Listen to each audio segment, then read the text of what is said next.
वैसे तो हिंदुस्तान और मिस्र के रिश्ते सदियों पुराने हैं।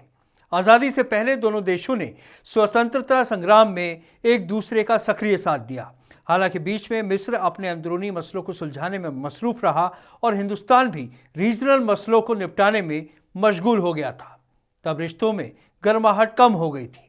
अब्दुल फतेह अल सीसी के रिपब्लिक डे के मौके पर चीफ गेस्ट बनाने से पुराने रिश्तों में एक बार फिर से मजबूती आ गई है। हालांकि अल सीसी 2016 में हिंदुस्तान आ चुके हैं, लेकिन रिपब्लिक डे में बतौर चीफ गेस्ट बनाकर भारत ने उन्हें खास एहतराम दिया है। वो मिस्र के पहले राष्ट्रपति हैं जिन्हें ये ऑनर दिया गया है। इस पहल से रिश्ते और मजबूत हो गए हैं और ये रिश्ते दोनों मुल्कों के लिए कारगर साबित हो सकते हैं।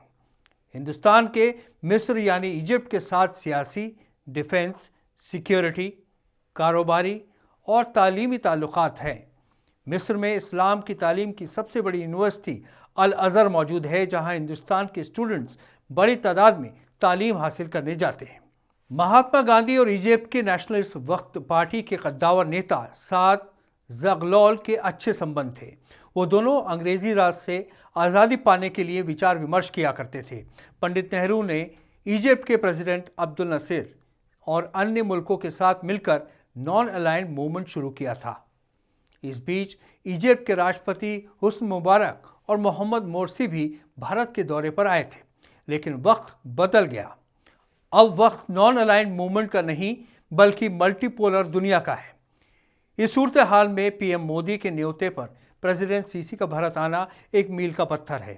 प्रेसिडेंट अल सीसी के भारत दौरे में कई जरूरी बायलैटरल करारों पर काम हुआ।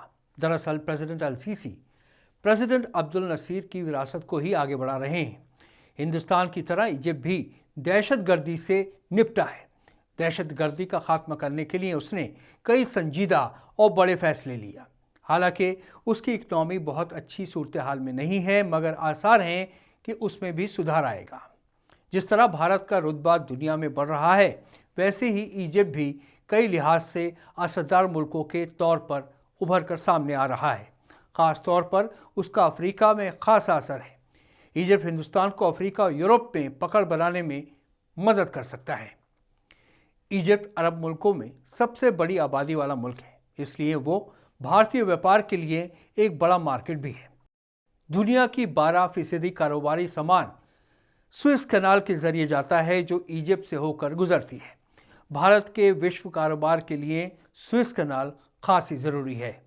हिंदुस्तान ने इजिप्ट को कोरोना के दौर में काफ़ी मदद फरमान की थी और हाल ही में जब रशिया यूक्रेन जंग के दौरान गेहूं का संकट बढ़ा तो भी हिंदुस्तान ने प्रतिबंध के बावजूद इजिप्ट की मदद की और बड़ी तादाद में गेहूं की सप्लाई दी।